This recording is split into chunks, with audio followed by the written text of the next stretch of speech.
waaye tey nag sunu invité sànq nee naa leen mu ngi tudd madame Chérifa Aïcha Aïdara bàyyi ma man madame gi dama koy ormal rek mais du madame c'est mademoiselle ñi bëgg a postuler c'est pas madame c'est mademoiselle mi ngi noonu mi ngi tudd Chérifa Aïcha Aïdara macha allah nee naa la fi mu nekk nii nag jigéen ju mën góor jigéenu jàmbaar moom la ñuy recevoir tey mu nekk une femme visionnaire architecte et bâtisseuse. Elle redéfinit les espaces et prouve que les femmes ont toute leur place dans le domaine du bâtiment. Son parcours est une vraie source d'inspiration pour nous les femmes. Machallah. Aïcha, bienvenue dans Jërëjëf Jigéen ñi. Merci beaucoup. Dalal ak jàmm. Merci beaucoup, c'est gentil. Alors, bismillah, tout d'abord, Rabbi shrah li sadri wa yassir li amri wahlul uqdatan min lisani yafqahu qawli. Amma ba'd, assalamu alaykum wa rahmatullah. Donc bonjour ah déet firi ñu lool firi ko. Déedéet est-ce que dama ko démarrer? Firi ko rek. Ah bon, en fait, disons que c'est une invocation qu'on a l'habitude de dire souvent lorsqu'on présente devant un public. D'accord. Donc mën naa ni si je ne me trompe pas, cela vient de notre prophète Moussa alayhi salam. Yàlla bi mu ko yónnee pour mu dem ci Firawna. Macha allah. Donc balaa muy dem da ko ñaan mu ne ko rabbi shrah li sadri yàlla maa ngi lay ñaan nga yaatal sama dënn bi. wa yassir li amri nga yombalal ma en fait mission bi. moom tamit dañoo faral di wax ne dafa doon dër dafa dotam ñii naan dafa dër et tout ça donc mu ne ko maa ngi lay ñaan tamit nga sama làmmiñ bi nga setal ko. Voilà, et après aussi que tu fasses que ñoom ñu mën ma comprendre ci li may wax. Raison pourquoi j'ai commencé d'abord par cette invocation.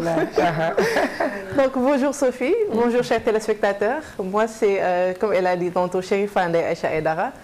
Je suis disons une très jeune entrepreneuse qui a une petite entreprise, on va dire entre guillemets, qui s'appelle Innovar Afrique, qui est une société spécialisée dans le bâtiment. Machallah. Donc nous essayons toujours d'apporter en fait des solutions innovantes et modernes pour répondre aux besoins de construction, de rénovation et d'aménagement aussi des particuliers, des entreprises et des institutions. Macha allah donc voilà. yaakaar naa ni moom présenté wu na ba pare ba présenté entreprise am xanaa rek Sophie kon ma ñëw directement ci question yi laaj la madame Aïdara. ban année nga sanc li nga xamante ni mooy Innov Afrique wala ban année lañ ko créé fii ci Dakar. D'accord, bon Innovar Afrique elle a été créée bon. kon ni ma ko wax noonu la Innovar Afrique. D'accord, c'est ça. C'est ça oui, Innov''Art Afrique. Ok. Donc elle a été créée récemment, formellement on va dire récemment, en moins d'1 an. Donc mais bon, il y a de cela 3 ans quand même, on a eu à réaliser pas mal de projets. Donc par-ci par-là, histoire juste de s'imprégner en fait dans le milieu du BTP. Du BTP. Voilà. Macha allah kon nag ñu ñëw ci question yi nga xamante ni mën naa ne public bi ñoo ko posé. muy li nga xamante ni mooy métier BTP. ñu ñëw ci waxtaan bi. lan mooy entrepreneur. Ok, l'entrepreneuriat. Bon, disons que l'entrepreneuriat c'est le fait en fait d'oser réaliser ses rêves. Okay. Voilà, c'est aussi le fait de prendre des risques. Parce qu'entreprendre, bon, c'est pas du tout facile. C'est pas facile. Donc, il y a tout le temps des hauts et des bas. Dangay daanu di jóg. Donc, je me dis que c'est juste en fait le fait de croire en soi et d'essayer en fait de réaliser ses rêves. Voilà, on va dire. Sophie? Ah, Aïcha, mun naa ne Karara Chérif surtout Yonent bi sallallahu alayhi wa sallam maa ngi lay dayal dina jox sa wàccuwaay. Macha allah sant gi rafet na. Merci beaucoup, c'est gentil. Macha allah dama bëggoon xam ni que lu ñu wax ci métier bi kan moo war a nekk manœuvre wala ouvrier ci chantier yi. D'accord, ki war a nekk manœuvre. Déjà, en fait, le fait d'être manœuvre, cela ne nécessite pas déjà une formation. Donc manœuvre comme ni ñu koy waxee mooy ki nga xamante ne dafay dimbali c'est disons un assistant pour les ouvriers un assistant maçon on peut dire parce que liggéeyam laajul dara lu dul on va dire doole. Parce que liggéeyam day mel ni ñu teg fi saako ciment ñu ne ko jëlal ma ciment bërëb bi nga yóbbu ko bërëb bi suuf bi dafa war a yéeg ci kaw donc da ngay xëcc poulie bi mu yéeg ak su fekkee tam dafa am ay gravats aussi mu nettoyer chantier bi donc mën naa ni manœuvre en fait jarul déjà formation. N'importe qui peut être manœuvre. Raison pourquoi Sénégal suñu toogee chaque fois ñu ne liggéey amul ñu ne ko demal manœuvre yi. demal manœuvre lañ demal manœuvre. demal alors que manœuvre ouvrier moom dafay laaj carrément une formation parce que un ouvrier c'est un plombier c'est un maçon c'est un électricien c'est tous les corps d'état en fait yi nga xamante ne dañuy intervenir ci bâtiment ñooñu moom foog nga jaar formation nga xam li ngay def. d'accord c'est pas n'importe qui mooy nekk maçon mon frère. voilà. lan mooy architecte. architecte déjà architecte aussi mooy ki nga xamante ni moom mooy dessiner on va dire moom mooy concevoir. donc moom dafay am ay logiciels yu muy toog muy dessiner kër bi ci ni mu ko neexee ci ni mu ko xalaatee. comprendre nga moom mooy xool imagination mu xool nu mu ko neexee mu dessiner ko. bon xam naa sax dinaa tugalaat beneen kii muy le fait que architecte souvent moo tax duñ jubóo ak ingénieurs yi. parce que architecte moom day comme ni ma ko waxee sànq day xool li ko neex rek mu concevoir. léegi nag ingénieur bi moom daa war a jël essayer de respecter en fait la conception mais tamit day xool faisabilité bi. parce que mine de rien moom mooy xool solidité bâtiment bi.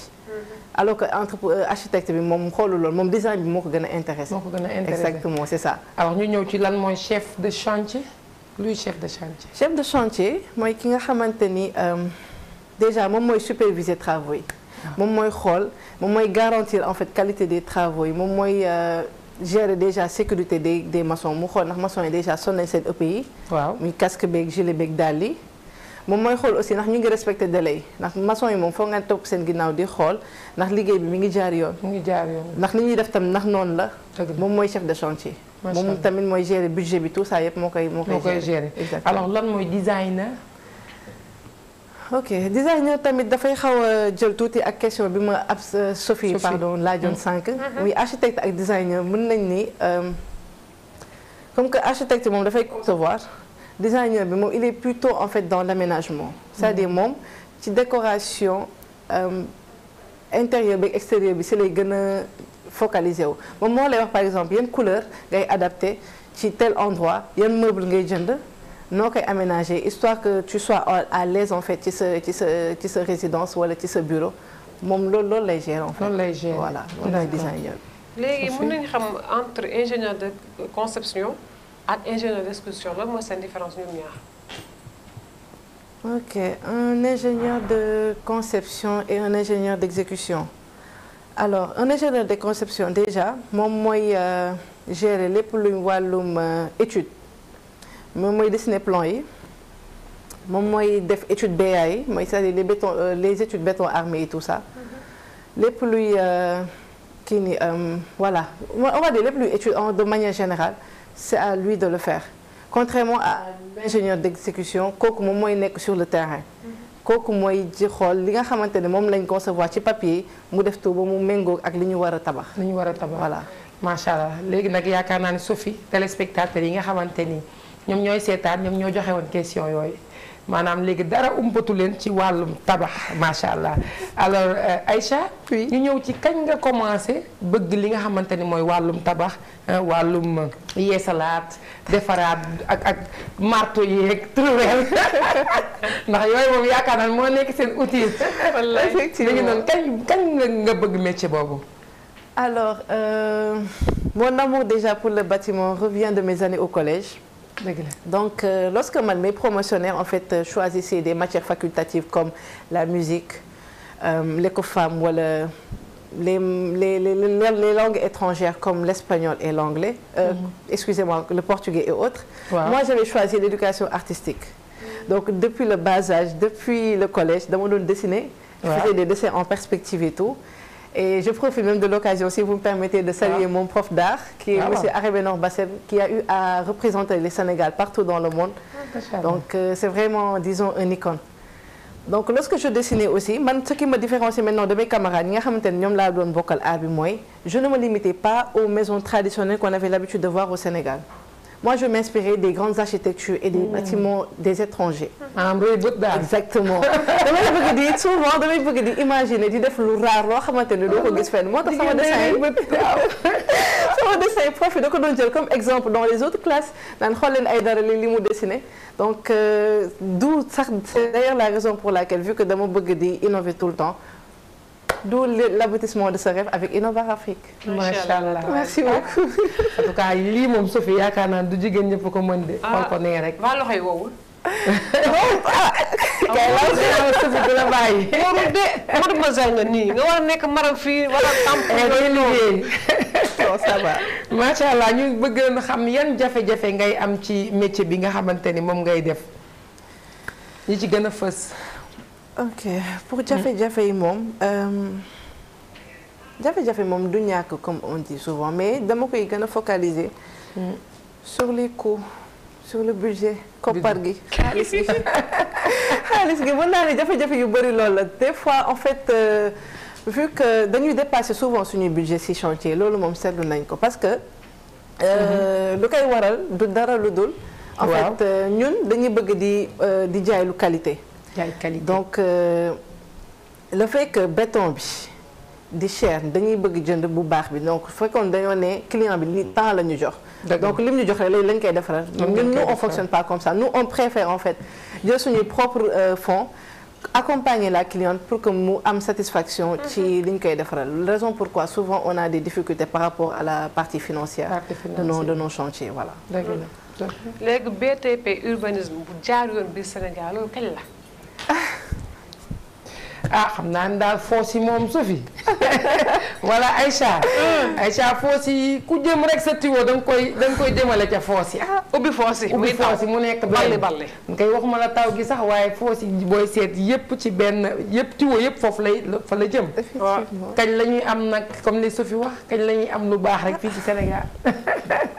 duma ni mënul nekk de waaye du yomb mais quand même c'est faisable parce que il faudra juste disons benn encadrement c'est-à-dire ñuy jàngal population bi le bon comportement disons le civisme parce que comme li ngay wax sànq ci foos yi soo seetloo foos yooyu noonu le plus souvent lu tax muy fatt c'est parce que y a beaucoup d'ordures yu bëri seen mbalit yi fa lañ koy sànni et tout donc canalisation bi dafay fatt ndox bi du jàll mais quand même c'est possible il faudra juste en fait renforcer les réseaux d'assainissement et aussi créer des zones vertes nga xam ni ndox bi su ñëwee da koy mën a absorber.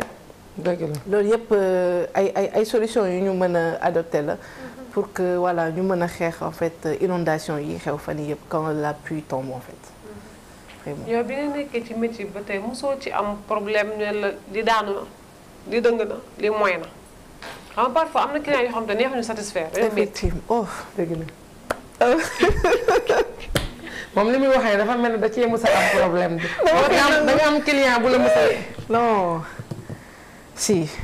c'est une dame comme on dit jigéen ñi dañuy compliqué mais bon c'est une dame. c'est une cliente on va dire qui est à Ouakam. donc c'était un chantier qu'on a eu à réaliser elle était vraiment très difficile à satisfaire.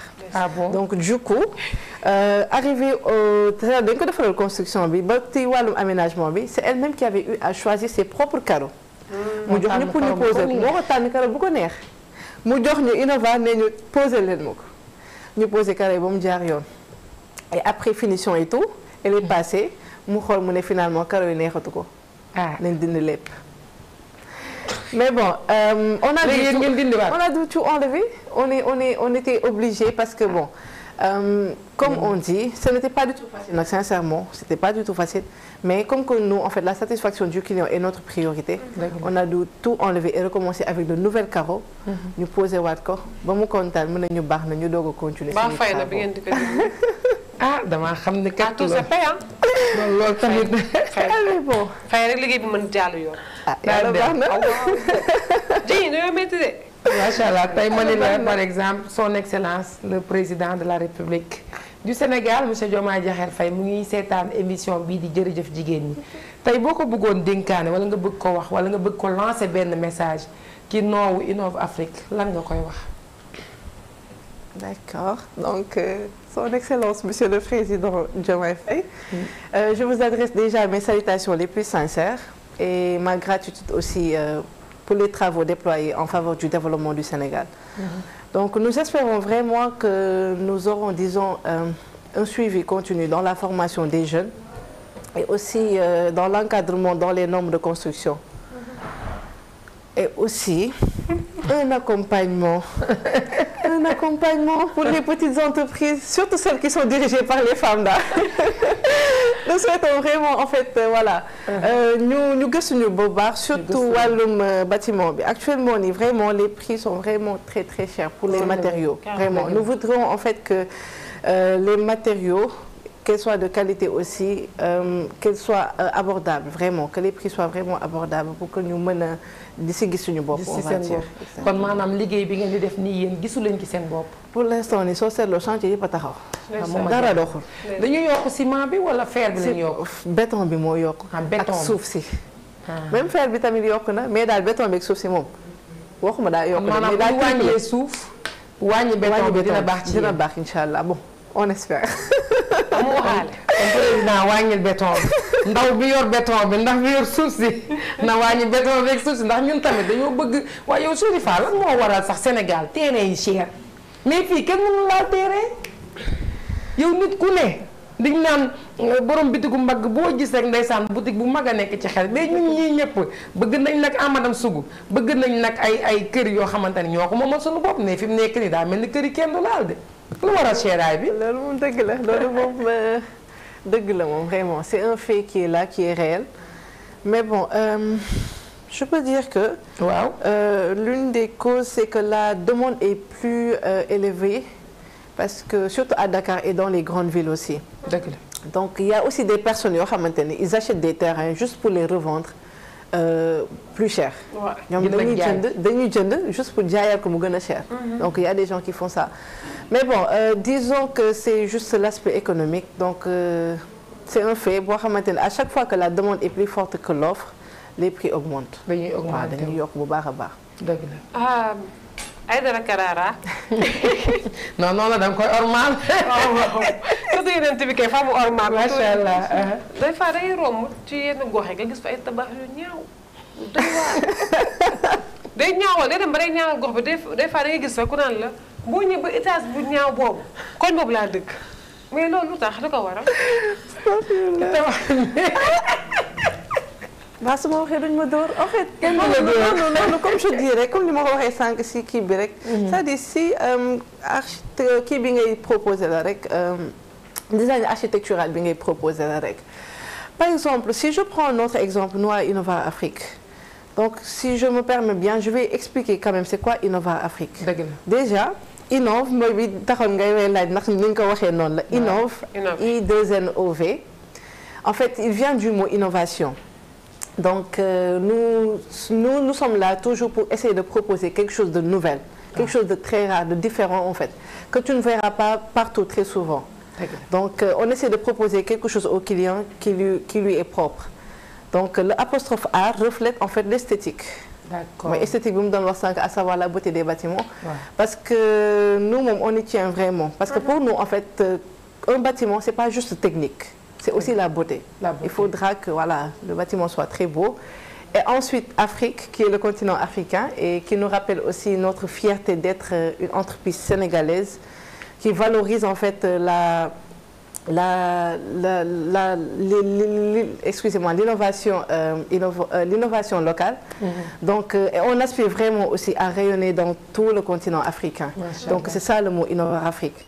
Donc, pour nous, moom sincèrement, on y tient. C'est-à-dire, ñun dañ lay defaral loo xamante ni saa suñ ko joxee client day valider mosuñu def benn proposition jox ko client mu ne ma lii neexuma. dëgg la non amul. non foofu nag dama si rebondir Sophie tu sais pourquoi question bi nga posé léegi dafa am important parce que moom mii di Aïcha madame Aïdara le fait que man ma contacter leen ba war ko mën a invité fii yow li nga wax bokk na ci mooy que ni man ñëpp xam nañ ni Mbour laa dëkk madame Sougou fan yi passé nogay mii sama rakk ji mooy caméraman bi fi nekk daf ma doon gunge ma nekk di wër ay location di xool ndax dinaa gis mais man damaa compliqué gis nga kooku di la lokkatiloo ay karo noonu waaw man maa ko raw man fu ma dem rek damay dugg visiter mais souvent li may gis remarque bu ma neexul mooy waañ bi wala maanaam boo duggee ci bâtiment bi man dama tenir si loolu maanaam bugguma nga dugg rek yem ci néeg yi dugg rek yem ci waañ bi non non man j'aime pas man damay bëgg nga dugg dem ci espace familial bi d'abord dem ci salon bon loolu samay goût la xëy na bu ma amee as kër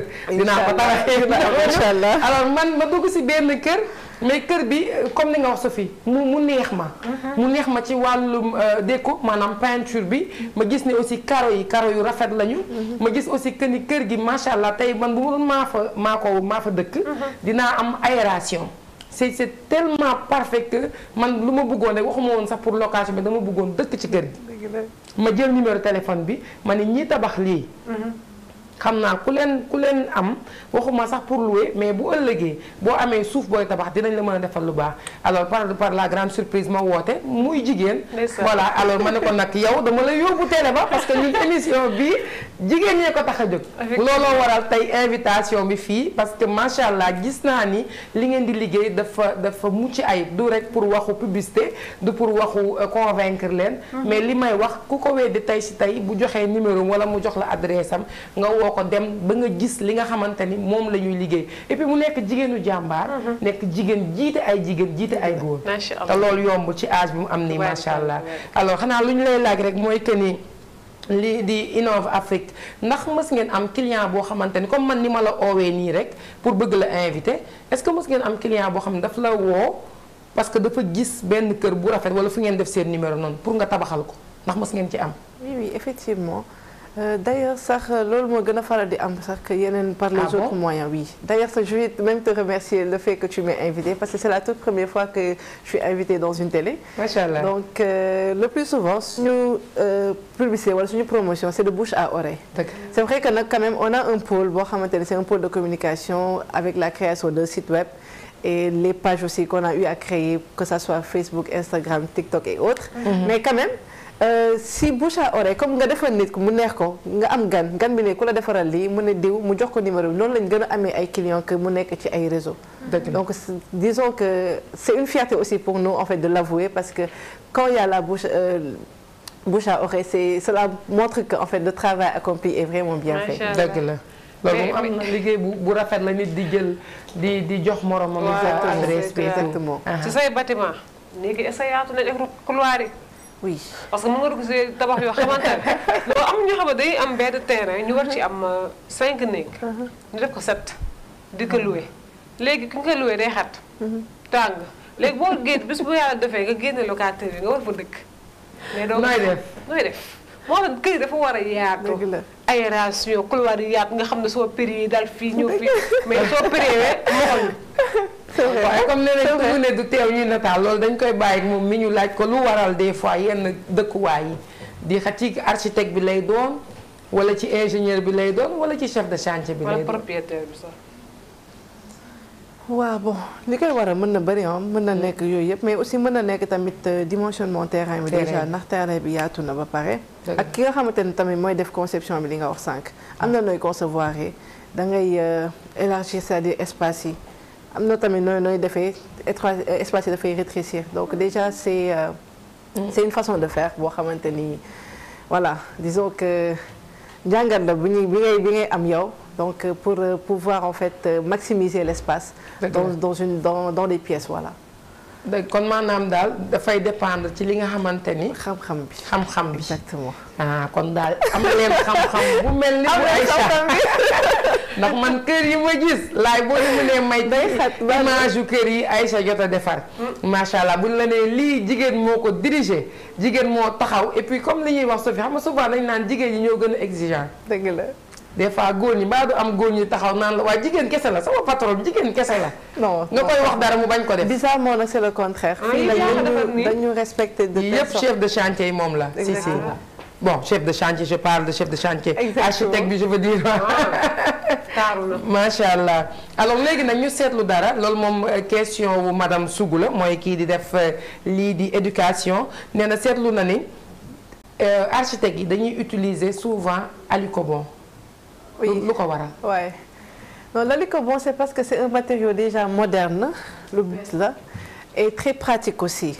donc c'est vraiment en fait en plus tamit li gën a tax ñu koy utiliser c'est parce que dafa bëri ay créativité. il y a différentes formes différentes couleurs différentes finitions aussi donc cela donne un aspect très élégant aussi du bâtiment sa bâtiment dafay rafet et aussi li gën a tax aussi ñu koy utiliser parce que il est facile à entretenir te mën na durer ay années du def dara c'est vraiment très résistant moom vraiment kon daal maanaam yaa ngi conseil ñëpp ñu utiliser lii di Alicobon waaw mais tamit dafa cher nga am poche bu diis de cher na moom vraiment cher na lépp lu baax dafay cher na taxul moom vraiment kon daal maanaam du ñëpp ñoo ko mën a am mais quand même c'est faisable moom c'est faisable mais daal maanaam mais daal waaw c'est quelque chose boo xamante à moins que ce qu'on voit aussi mooy mën nga bañ a def Alicobon toute la surface mais nga xool juste une partie nga def ko ci parce que soo naa nekkatu woon toute la surface waaw kon li wax rek foog nga am poche bi ba tey nag madame Sougou mooy laajte madame Sougou aussi mi ngi demandé lu waral effondrement yi immeuble yi parce que neen da nga gis immeuble jekk lool waaye 6 mois balaa at rek ndeysaan ba forombaatee ñu ne effondré wu na même bu fekkee sax du immeuble bi des fois nga gis sax kër yoo xamante ni kër la ba R+1 la mais da ngay jékki-jékki gis mu effondré wu lu koy waral d'accord les raisons aussi peuvent être multiples mën na bëri léegi mën naa ni d'une part c'est en fait le non-respect des normes de construction notamment pour le choix des matériaux de qualité comme ni ma doon wax sànq il faudra que le béton soit de qualité le fer dëgg la tout soit de qualité mën naa ni tamit le fait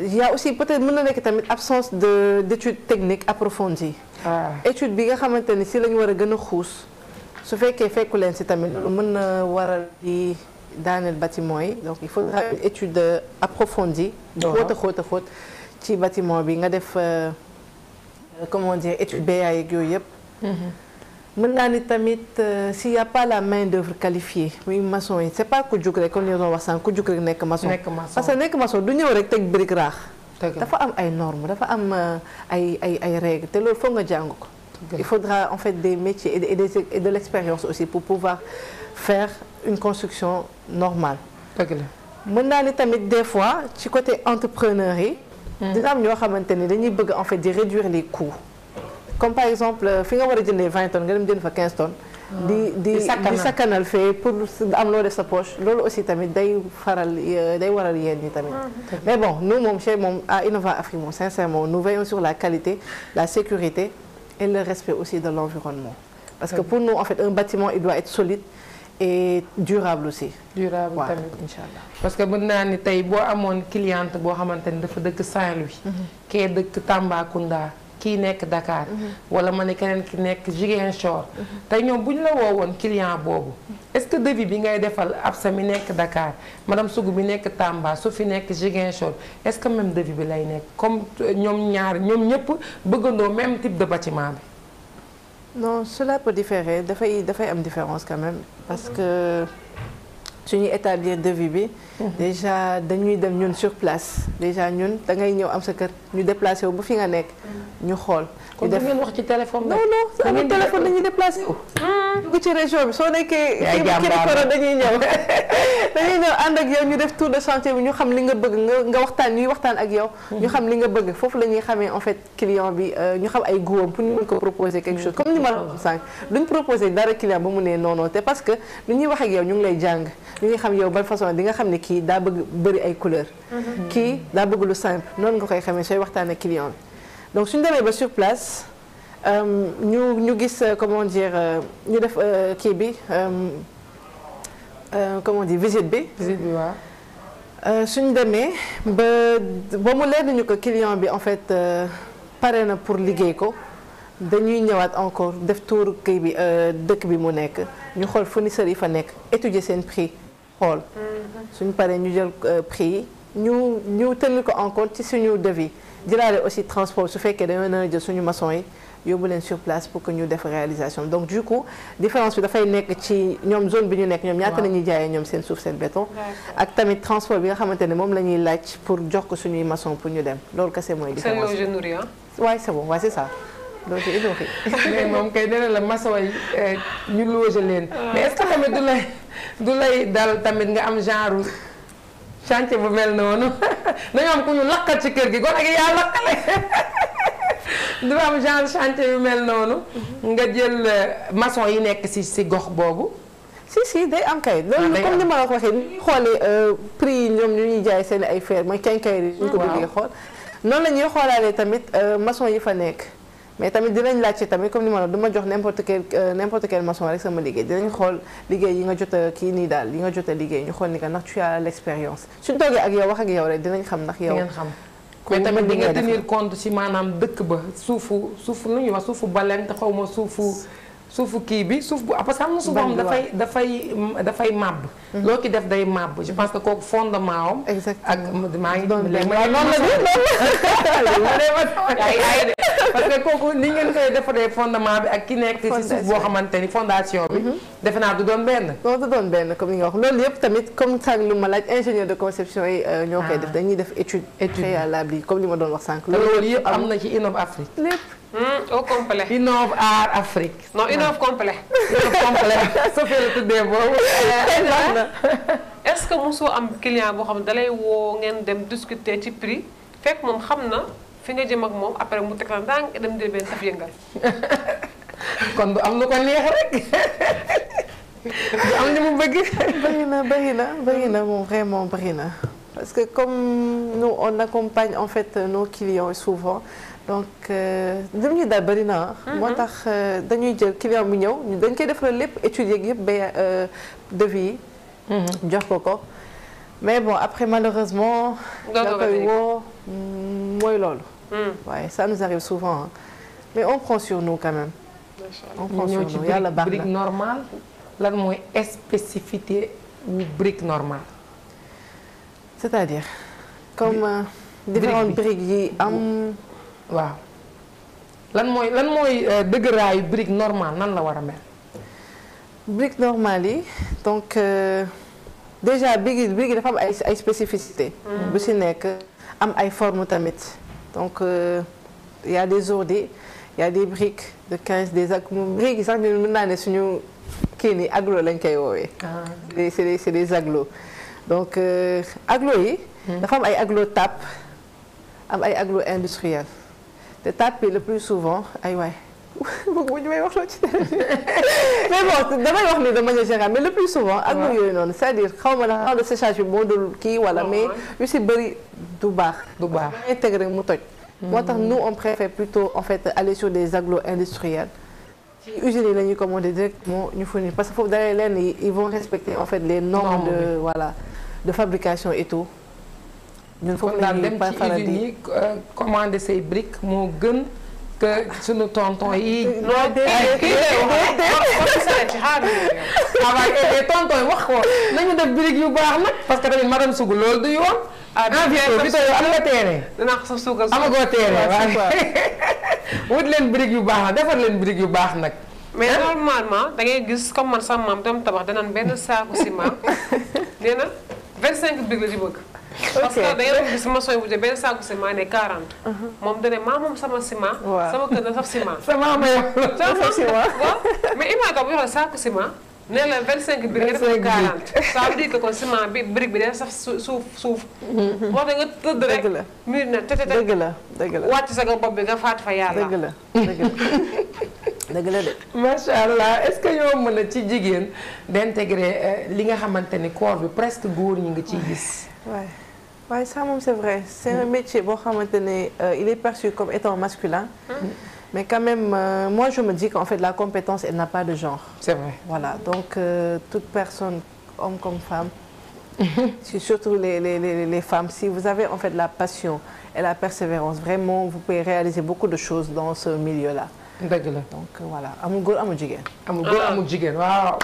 jigéen ñi kay jigéen ñaa ngi fépp macha allah jigéen ñi man gis naa sa jigéen buy tëgg sabar. gis naa jigéenu uude. est-ce que am na góor liggéey bu muy liggéey léegi te gisuma ci jigéen. bu bëree tamit madame Sougou am na tëgg sabar moom foog naa waa kër du njaboot du Ndiaye Rose ñoo ko tàmbalee ñoo. non juste pour dire que ni maanaam lépp loo xamante ni góor da ciy dugal loxoom. jigéen daf koy def te nag loo ci xamul mooy que ni jigéen ñi ko dàq sax nag. parce que lépp lu góor di def ba ci jigéen ñëwee. Samba Mbayaan gaa ngi ni ñun ñoo ko fi dàq man damaa dàq Samba Mbayaan kay Samba Mbayaan. cousine depuis kañ nga nekk. non man léegi sax yaa nga làmbaay. xam nga tous les jeudis laay nekk géwél mais tey mercredi gi da cay bokk tey madame Sougou yaa ma xaw a waal ñëwal sa bi. waaw baax na boo sotteeg jàmm mais yow damay dem laajte par exemple. comme que dañ ne métier yëpp léegi jigéen ñi ci laxasu. dëgg la est-ce que amul ñoo ci siis parce que comme tey client woo la nga dem. joxo say brochure waxtaan. ba mu conclure am keneen ko aw ci suuf de la gorse tànk mu nekk benn gentleman parce que duñ naa comme ni nga waxee rek métier ji góor la mais chaque fois da gis ñu siis jigéen ñi est-ce que loolu mos nga ko dund. naan jigéen la mënu ko wala di la tuuti daal di la waa di la xeeb. bon man sincèrement mosuma daan na pour dire vrai parce que c'est le contraire man c'est d'ailleurs ce qui se passe. fu jigéen taxawee góor taxaw rek immédiatement jigéen bi dañuy gën a farataal. parce que déjà suñu milieu bi on est vraiment respecté soo nekkee jigéen. nekk di am nga am sa fulla en fait di dox ci benn liggéey moom vraiment foo taxaw dañ lay respecté. vraiment au contraire ñun moom dañuy jox cër bu baax a baax dañuy ñee sax dañuy bëgg sax di la gën a jàppale. du coup yow soo ñëwee sax waroon leen jaayee lii nii tel prix sax ñoom sax dañuy bëgg sax nga yokk ko juste pour ñu mën la dimbali ndax ni nga nekk jigéen moo tax. dëgg la donc loolu moom c'est le macha allah lan mooy voie légale pour jënd terrain wala jënd kër. voie légale bi nga xamante ni tey si tey ka la nekk bitim réew toog. wala mu toog Sénégal gii bëgg a jënd terrain wala mu jënd kër. te yor na ay kopparam. ban voie la war a jaar. bon. wala mu jaar ci yow rek. bu jaaree ci yow bu jaaree ci yow moom xam naa dina légal. bon c'est vrai hein, mais quand même il y a des agences spécialement pour ça ñi nga xamante ne si loolu la ñuy yëngu ci wàllum jënd ak jaay terrain bi. waaw donc ñoom tamit su ma juumu ñooy def tamit la promotion immobilière et tout. donc c'est déjà faudra juste s'assurer que l'agence moom elle est vraiment en fait en règle mu nekk agence bu sérieux nga dugg foofu parce que tamit comme li nga wax jëndum terrain dafa nekk lu sérieux donc su seetloo ñu si bëri ñu ngi jënd terrain après dem ba ci bi nag te terrain bi papier yi ñu leen jox ay faux papier la après nga mujj ñàkk sa xaalis doo mujj lu nekk noonu exactement surtout waa ceux qui sont à la diaspora et tout di jënd yónnee Sénégal ñu leen ndax dina yónnee ay images donc loolu voilà donc na la leer fi ngay dugg sa xaalis mu doon lu leer voilà nga ànd ak je sais pas ay des personnes compétentes des huissiers et tout mu leer la ne que fi ngay dugg sa xaalis moom wóor na macha allah est-ce que da ngeen di leble tabax parce que man am sa fam ku ñu dig terrain pour nga nuyu bu baax su fi njuuk dafa ñu dig terrain waa Sénégal dem dikk Sénégal dem dikk dig terrain am nañu tabaxkat dige bor la Sophie suñu terrain anamas suñuy terrain te wala jàpp nga tur ki mu la wax ne kooku nga war a gàll jàpp pire pour mu jox ñu terrain am nañu kuy tabaxal kay sotti si def la rek macha allah léegi est-ce que yow ci sa liggéey bi des fois dina ñëw nga commencé liggéey rek ba ci biir mu am problème xaalis des fois mu ne la continuer après ma fay la est-ce que yooyu yaa ngi koy dund wala mosoo koo dund si am na day faral di am surtout fan yi nga xam ne comme ni nga gisee ni liggéey doxatul et tout ça donc dañuy bëgg ñëw xam nga saraxu la ne la bon madame Aïdara jàppale ma rek nga dimbali ma ñu yeggali donc d'ici temps parce que comme affaire yi liggéey dafay laaj ay décompte la suñ la joxee avance de démarrage bi soo demee ba tollu fii ñu dugalaatal ba keroog sa bâtiment di pare mais quand même ñoom suñu waree décompter moment bi ñu toog nee la ah daam lu ma doon xaar wala banque bi lii wala lii ñu wax la seen ay difficultés financières bon comme je dis c'est-à-dire suñuy clients dañ leen di mettre à l'aise donc loolu moo tax sax d'ailleurs moo doon demander monsieur le président à ce que mu ñuy accompagner ci loolu parce que on a eu à faire pas mal de demandes d'agrément parmi des structures xam nga ñuy am ay banques te dañuy accompagner pour ñu mën a di yeggali suñuy travaux sans pour autant en fait arrêter les travaux pour ne pas que ça impacte en fait voilà donc dinañ saafaraw mu ngi lay dégg tey jii ngay saafaraw man mi maa ko wax donc mi ngi noonu voilà on essaie quand même dans la limite du possible c'est-à-dire ci lu ñuy mën ñu gunge ko ba keroog situation bi di décompté wu macha allah mais duñ la seetaan daal dinañ def suñuy jéego moom vraiment di jàpp ci banque def ay prêts et tout ça. léegi yow par exemple bu fekkoon da nga am 2 à 3 bâtiments mu nekk même instant nga am kii contrat yi léegi est-ce que da ngay am say assistant ñi nga xam ne wóolu nga ne à 100% pour yow boo nekkee fii ñoom ñu nekkal si sa des parce que mënoo ne fii cuuj faa mun ne waaw ça moom en fait déjà Innova c'est une entreprise boo xamante ni on a pas mal de directions dans l'entreprise, à savoir déjà la direction générale mooy njiit gi. Ensuite il y a la direction technique bi nga xamante ni foofu la ingénieurs yi nekk, foofu la lépp luy technicien stagiaire et tout ça ñoom ñooy gérer wàllum conception yeeg étude de plan yeeg yooyu yëpp.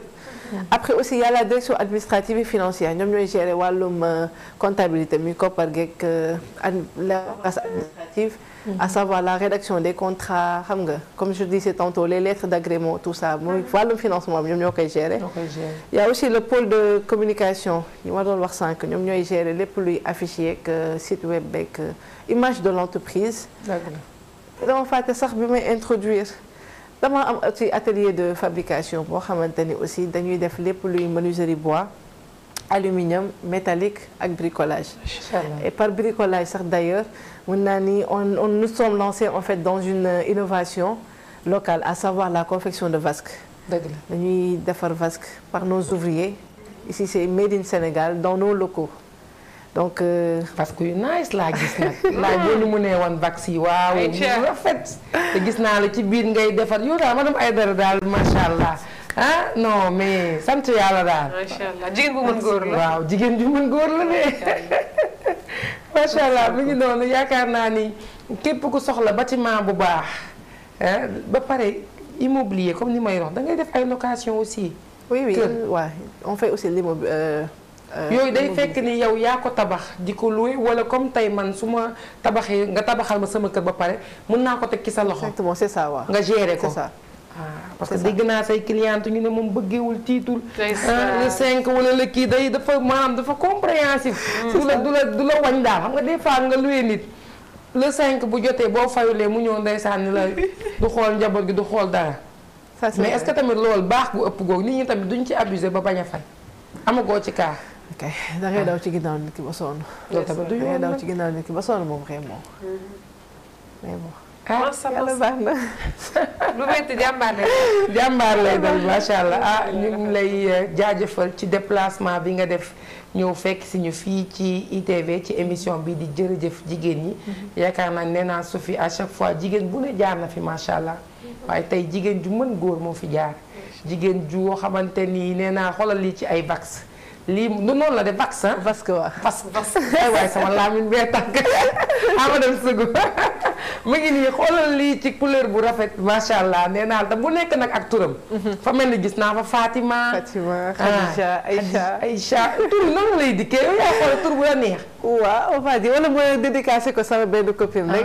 telle personne man tam ma jël benn tuddee ko sama bopp. tuddee ko sa bopp Aïcha. léegi man damaa bëgg beneen boo defaraat na nga ko tuddee ko ñuy wax Cheikh Meng kooku sama frère la kooku ndeysaan nee naa la architecte bi gën a mën waaw fii ci Sénégal yow madame kii Aïdara yow mën nga de waaye Cheikh Meng sama benn frère la xam naa dinaa leen mettre en relation nga xamante ak moom ndax jàmbaar la liggéeykat la macha allah nee naa la képp ku bëgg rek ci yi nga xamante ni moom la architecte bi defar yow daal contacter rek madame Aïdara daal dina joxe numéro téléphone bi du yàgg dara léegi rek incha allah buñ ñëwaatee ci plateau bi dina leen jox numéro téléphone am dina leen jox adresse am ndax nee naa la képp ku yor ay koppar nekk bitim réew wala nga nekk fii ci Sénégal bëgg a tabax waaw ñëpp nag tabax rek moo nekk ci seen xel noonu la nag ndax nee naa la Sénégal moom yaakaar naa ne képp ku nekk ci location rek li ngay bëgg du lenn lu dul nekk ci kër gu baax waaw kay lii nag xam naa ne boo moytuwulee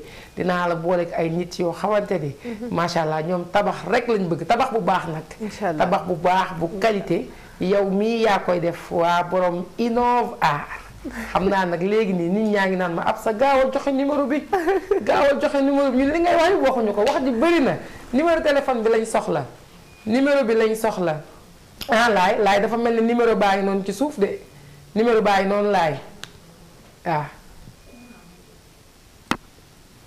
mu ngi noonu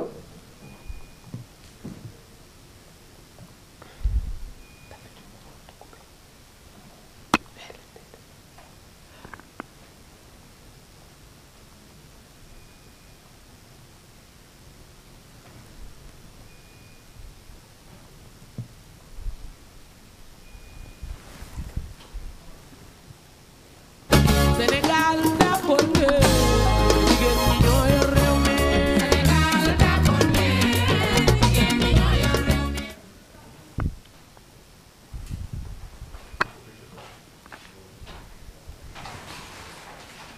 ok d'accord. dañu continuer. su joxee antenne la ñu ñëw.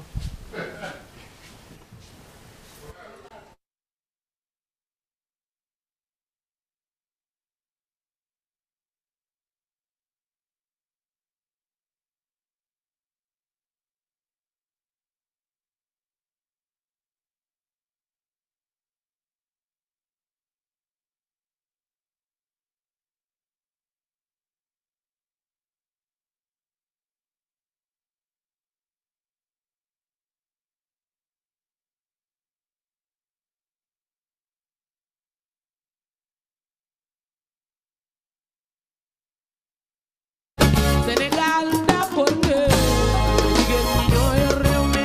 Sénégal d'accord nga jigéen ñi ñoo yor réew mi. Sénégal d'accord nga jigéen ñi ñoo yor réew mi. Sénégal d'accord nga jigéen ñi ñoo yor réew mi. Sénégal d'accord nga jigéen ñi ñoo yor réew mi. Sénégal d'accord nga jigéen ñi ñoo yor réew mi. Sénégal d'accord nga. ay te mu ngi noonu yéen a ngi ci seen émission bii di jërëjëf jigéen yi gis ngeen ñi nga xamante ni moom la Aïcha di def nee naa la Aïcha Aïdara man nag bu ma nee Aïcha rek damay bëgg di ko ormal di jiital madame bi ci kanam en tout cas amoon nañu mbégte lool dalal la ci plateau jërëjëf jigéen ñi nee naa fi jigéen bu ne jaar na fi macha allah waaye bii moom yaakaar naa ne yéen a ngi koy soog a gis wóolu leen ko ndax la muy def gis ngeen ko war na leen ay preuve tubaab nag moom preuve la bëgg ah madame Aïdara. C'est vraiment gentil et c'est un honneur aussi d'être invité sur ce plateau. Donc merci à tous et à toutes. Donc Innovar Afrique, voilà, vous avez eu à voir nos réalisations. Et n'hésitez vraiment pas à nous contacter sur le 77 873 99 99. Machallah. 77 873. waaw 99 99. ah yaa moom na fi. ma bàyyi la nga tàggu téléspectateurs yi. donc ngeen ngi remercier waa équipe bi nag. waaw je remercie en fait toute l'équipe de ITV vraiment. Donc comme je disais tout à l'heure, la première télé qui m'a vraiment invitée, donc merci pour cet accueil vraiment lekk naa fi ba suur. waaw te nga dañ ma yàpp nga macha allah tey moom naar bi kontaan na. naar bi kontaan na ataaya bee des daal xanaa coupé rek incha allah. non war de flécha booy génn ñu lay jox sa sachet war de flécha. mais man tout à l'heure équipe bu Innov Afrique laay wax sax jàmbaar yooyu nga xamante ni boo ñëwee macha allah ñu teeru la waxtaan ak yow boo amul xaalis. ñu jàppale la ba nga am lii di location parce que fi mu nekk nii borom kër yi li nekk seen problème rek mooy fu ñu dugal njaboot gi ak fu ñu tëdd. dëgg la donc Innovar Afrique merci vraiment à toute l'équipe. Bon déjà aussi j'ai oublié de dire aux téléspectateurs que nous sommes basés au niveau du rond-point Xaar Yàlla juste en face de la station Total. fii rek soriwul. Et c'est vraiment accessible aussi juste au niveau du rond-point Xaar Yàlla. Donc soo leen ñu woowee incha allah on pourra en fait vous indiquer. Maintenant, donc merci à toute l'équipe, comme j'avais dit tout à l'heure, à toutes les directions d'Innovar Afrique, à nos ouvriers aussi. Ñi nga xamante ne liggéey moom su taxawee mën naa ni lépp ñoom la vraiment. Surtout mes gars de l'atelier aussi. Parce que c'est vrai que nous sommes dans le BTP, mais nous sommes beaucoup plus en fait sur le second œuvre. En second œuvre, j'intègre aussi l'aménagement. Donc tout ce qui est aménagement intérieur et extérieur, on le fait grâce à nos équipes de l'atelier. Machallah. Donc merci à toutes et à tous. Et merci aussi à vous aussi chers téléspectateurs de ma macha allah ma lay jaajëfal di la remercier bu baax comme ni ma la koy waxee sànq nag man damay nuyu sama benn frère ñu koy wax Cheikh Meng moom architecte la macha allah képp ku ko bëgg nag madame Aïdara yow waaw mais man Cheikh sama Cheikh ku bëgg ma boole la ak Cheikh man contacté ma man am naa ay architecte la yaakaar waaw ma bàyyi la nga tàggoo ak téléspectateurs yi. balaa may tàggoo dama bëggoon jaale suñu benn collègue. Fama la Jaguar. moom maama mu génn àdduna mu nekk suñu maam. dëgg la di ko jaale Fama. Fama Faye dëgg la suñu maam ummi. dëgg la di ko jaale bu baax a baax. fu mu tëdd suuf sedd si kawam. amiin waay te yàlla tabak àddina firdawsi yàlla may leen tamit xolu muñ. bàyyi leen ngeen di ko ñaanal. ci kàttanu yàlla. ab sa duñ fi jógee tam du wax tam joyeux anniversaire à Khady Niane suma juumul. waaw. xaaral may leen ma tuuti rek. Vito da ngaa jommi ci sama Sophie mi. maa ngi nii waa Astu Niane. doomu Abi Niane. ak Ibrahima Niane Astu nag yaay bete nag. macha allah bete bete ci bàyyi joyeux anniversaire dundal mu ca wéral rawal. amiin yàlla may la gudd fan sutura saawaan baawal ba nga tere sa ndey say baay. amiin ak képp ku say jigéen ñaale. dëgg la te it aussi maa ngi nuyu Tamariane Mendy borom Nindi. Kër Galas dëgg la. taalibe sëñ Fallou boobu. yaagu sëñ Fallou boobu sama yaay jooju. di ko ñaanal gudd fanam wér-gu-yaram ba mu muur ay doom ñu sëy. sama yaay si sa ñaari madame borom ñu tamaama Demba yi. di nuyu itam Pape Madi di Doudou Touré joyeux anniversaire bilu humoriste di leen nuyu di leen jaajëfal di jox seen wàccuwaay di nuyu Rima Makeup comme d'habitude ak waa régie macha allah waaw jërë ngeen jëf. ñoo ngi lay jaajëfal bu baax Sophie nee naa la Sophie boobu mënul ñàkk ci émission bii di jërëjëf jigéen ñi moom mercredi bu jot rek mooy ñëw daal di embellir plateau bi waaye dañuy ree ndeysaan moom nag macha allah daal mi ngi noonu ñu jaale it comme ni nga ko waxee léegi muy Fama Faye di suñu collègue. Fama mooy borom Beauté Plus xam ngeen ni jeudi bu nekk moom laa ci daan àndal. maama moo wàññeeku ñu ko koy jaale di ko masaw bu baax d'ailleurs sax suba incha allahu rabbi samay invité dina nekk kii di Fatou Diop nekk këristu Waly Seck lépp lu ngeen bëgg a xam ci Waly ak fépp fu mu jaar rek na ngeen ko xaar suba incha allahu rabbi ak it mën naa ni sama benn sœur boo xamante ni moom it suba incha allahu rabbi day def fii teew fii waaye it kenn du fàtte Pape Jëmm Mbay borom ngéwal ci la bokkit may ziar bu baax nag képp kuy waa kër Chérif Alwali Maana Ndiaye Aydara képp kuy taalibe waaw yaa ngi ree de sa waa kër yi la sa mbokk yi macha allah maa ngi leen di ziar ñoom ñëpp di nuyu ñëpp waa Aljamaria di leen wax ni Chérif Alwali Maana Ndiaye Aydara nee na jërë ngeen jëf taalibe yi gis na seen taxawaay ci gàmmu gi ñu ngi leen di jaajëfal di ñaan yàlla ñu fekkee waat ko gàmmu déwén ak jàmm te képp ku ci ñàkk sa dërëm yal na la ko yàlla fulal leneen ak leneen incha allahu rabbi may ziar bu baax nag Serigne Mbuup borom Touba waaw kooku patriote bu mag a mag bi Serigne maa ngi lay jaajëfal di la ziar waaye duma fàtte mu ko borom Verona chéri Mami Diallo ak Binta macha allah kookoy sama càmmiñ bi di Modou Mbuup nee naa la yaa gën ci man Modou damay jël sama téléphone di ko audio moom mu may audio ñaari audio yi nekkandoo même heure ndeysaan nee na ma foo nekk rek ci lépp loo nekk man dama koy sentir kon nag awma sa fay gis naa sa loxo bu baax ci gàmmu gi yaa def lépp borom Verona merci beaucoup joyeux anniversaire à mon fils aîné kooku mooy Pape Thierno Ba sama taaw bu góor moom laa njëkk a gis ci doom le 10 septembre nii ndeysaan ma sonn lool mu génn rek ma reetaan daal di fàtte coono yépp maa ngi koy ñaanal gudd fan ak wér kooku nee naa la mooy borom maamu buur yi kookoy sëtu Cheikh Aljuma Ba ca Louga macha allah kooku mooy borom papa yu riche yi di borom bàjjen yi nga xamante ne fu ñu taxaw bu ñu nee nii rek ñëpp siggi xool leen ca kaw ndax lépp ci seen maanaa macha allah maa ngi lay ñaanal gudd fan ak wér yàlla la fa la cat nee na ma yaay doo tax sama photo ma ne ko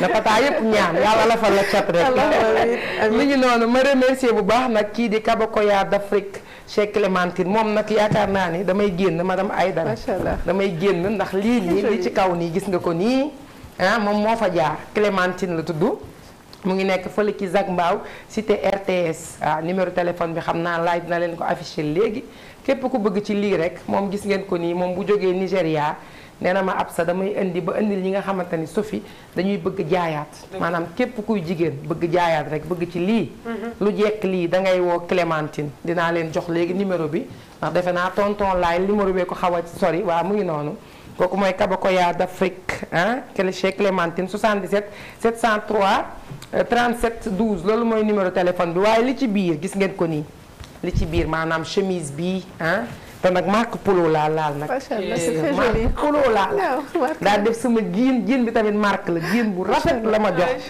waaw ñoom nag ñu ngi nekk fële ci en face arrêt BRT bi muy waa Méga Max nag nee naa la fi mu nekk nii dañoo takk ba dëgër képp kuy waajur ma yow sax madame Sougou da nga waroon waxanteeg parents d'élèves yi ni leen nañu dem ca Méga Max ndax actuellement ni dañu nekk en promo 5 pièces à 6 000 francs 10 pièces à 10 000 francs kott na kese nga daal di am lii nga xamante ni mooy chemise wala pantalon wala robe bu dee doom bu jigéen nga am nañ robe ay coton pur 100% coton la ñuy jaay ñu ngi nekk fële ci Sicap Escar Urbam ci en face BRT bi rek waaye ñoom ñu ngi nekk Mbour maanaam Méga Max am nañ 3 boutiques ñaar yaa ngi Dakar benn baa ngi Mbour ñuy jaajëfal bu baax nag téléspectateur ITV yéen ñu taxawoon mën naa ni toog ci bureau yeeg fépp toog di ñu seetaan ci seen émission bi di jërëjëf jigéen ñi ñuy remercier ba équipe technique bi ñu àndaloon ñoom ñoo jàpp ci lépp ba mu yemb macha allah ku ci mel ni tonton Dami di directeur technique bi laay di réalisateur bi